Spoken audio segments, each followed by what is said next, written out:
Hi everyone, in this video I will be discussing solution of one-dimensional wave equation by the method of separation of variables.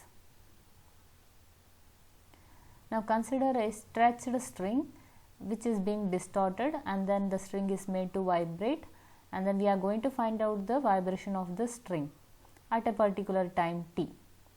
Now for an instant we are just pulling the string, and then let us consider the wave equation which satisfies the boundary condition, that is at the extreme end points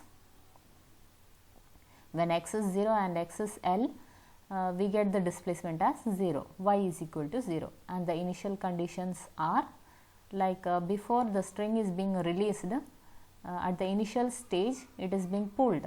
Now the string, the displacement will be y is equal to f of x before it is being released, and the initial velocity is 0. Now let us assume y equal to x at t as the solution, where capital X is a function of x alone and capital T is a function of t alone. We are going to differentiate this partially with respect to x and t. So dou y by dou x will be, t is a constant because t is a function of small t, dou capital X by dou small x. Let us denote this derivative as x dash. Similarly, find out the second order derivatives, dou square y by dou x square and dou square y by dou t square. So we get, now let us substitute these in our wave equation, which is dou square y by dou t square is c square dou square y by dou x square, where c is not equal to 0. After substituting in this, we get this equation. Now we have to separate the variables, see to it that the derivatives always stay in the numerator. After separating the variables, we get this ratio, and since left hand side is only a function of x and right hand side is a function of small t, and both are equal, this happens only when both is equal to a constant. Now after equating to a constant, we get two equations, that is x double dash by x equal to k and t double dash by c square t equal to k. So after rearranging, we get the equations in this manner. Now if you notice, these are nothing but the second order homogeneous differential equation with constant coefficients, and the auxiliary equations are m square minus k equal to 0 and m square minus k c square equal to 0. To find the roots of this equation, we have to find out for different values of k, that is for positive, 0 and negative, what are the roots of these auxiliary equation. Let us consider our first case. Say when k is positive, you know that p square is always positive, so let us take k as p square. Let us substitute in the auxiliary equations, and then after solving we get plus or minus p plus or minus pc. Suppose the complementary function, when you have real and distinct roots, say m1 not equal to m2, then the complementary function is written as c1 e raised to m1x plus c2 e raised to m2x. And you know that for homogeneous differential equation, complementary function will be the solution. So here we have plus or minus p. Let us write down the solution for capital X, and then here we have plus or minus pc. This is the solution for capital T. After writing the solutions, we get x equal to complementary function in terms of x and capital T equal to complementary function in terms of t. Let us consider the second case. Say when k is negative, k is minus p square. You know p square is always positive, so minus p square will be negative. Now we have written the auxiliary equations. Let us write down the value of k in this and then solve further. We get complex roots. Now if you are having the complex roots, say a plus or minus ib, where a is the real part and b is the imaginary part, the complementary function is written as e raised to real part x c1 cos imaginary part x plus c2 sin imaginary part x. This is the complementary function in terms of x. Here a real part is absent, so we have only imaginary part p.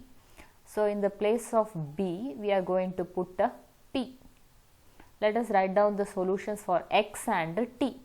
For x, the roots are plus or minus pi, and for capital T, the roots are plus or minus pci. Thus, we get the solutions in this manner. Now, let us consider the next case when k is 0. Let us substitute k equal to 0 in the auxiliary equations and then solve further. We get equal roots and they are the real roots. See, whenever you are having equal roots, say m1 equal to m2 equal to m3, I have 3 roots which are equal.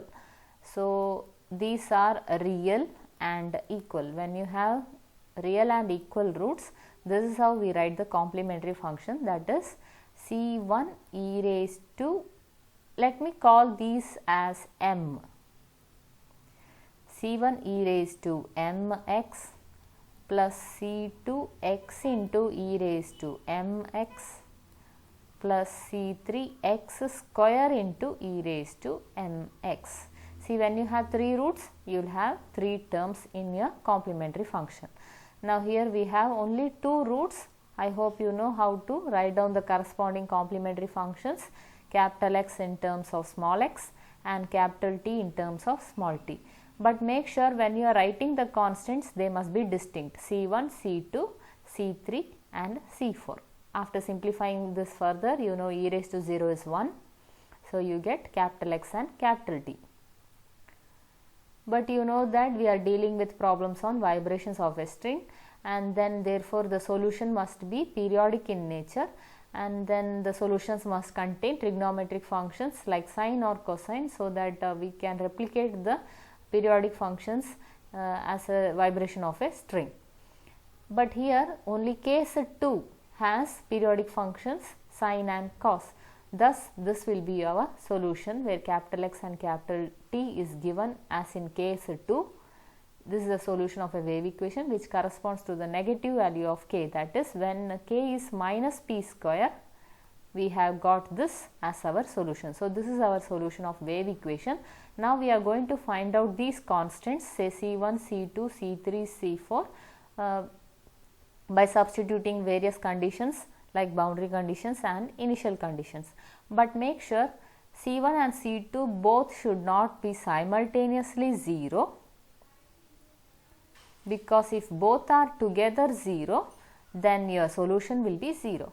Also, c3, c4 both are not 0 together. When taken simultaneously, both are never 0. Both should not be 0 simultaneously. This is what the condition implies, because our solution y is equal to 0, it will become otherwise. Now, let us apply the first conditions, that is when x is 0, y is 0. Let us apply in our solution. This is our solution. Let us put y equal to 0 and x equal to 0. This is what we get, and like I told you, this is true for all t. So, cos PCT and sin PCT is not always 0, and C3, C4 together cannot be 0. So, our only option is C1 is 0. Let us substitute C1 equal to 0 in our equation 1,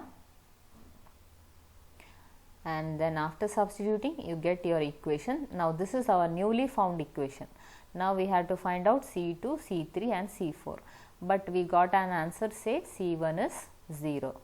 When C1 is 0, C2 cannot never be 0, because both will become 0 and then our solution will become 0. That is why I say when C1 is 0, then C2 cannot be 0, otherwise our solution becomes 0. Now, let us substitute the second conditions, that is when x equal to L, y equal to 0. in our newly found solution. This is our newly found solution. Let us replace x as L and y as 0. Like I said, here C3 and C4 together cannot be 0, and cos PCT, sin PCT is not 0 always, because this is valid for all t, and then C2 is not 0, like I had mentioned that earlier. So our only possibility is sin PL must be 0, and you know that sin n pi is 0. Therefore, after comparing on both sides, we get PL as n pi, where P is n pi by L. Now substituting this in our equation, in the place of P we should write n pi by L. This is what we get. Now I am bringing the constants together, that is I am bringing C2, C3 together and C2, C4 together, opening the brackets, and we got a solution where we have n as 1, 2, 3 etc. That is, we are getting different solutions for different values of n. That is the reason I will take C2, C3 as a constant a n and C2, C4 as a constant b n. After replacing that, you get this solution. You know that when we have different solutions, according to principle of superposition, if y1 and y2 is a solution, then their sum will also be a solution. y1 plus y2 will also be a solution.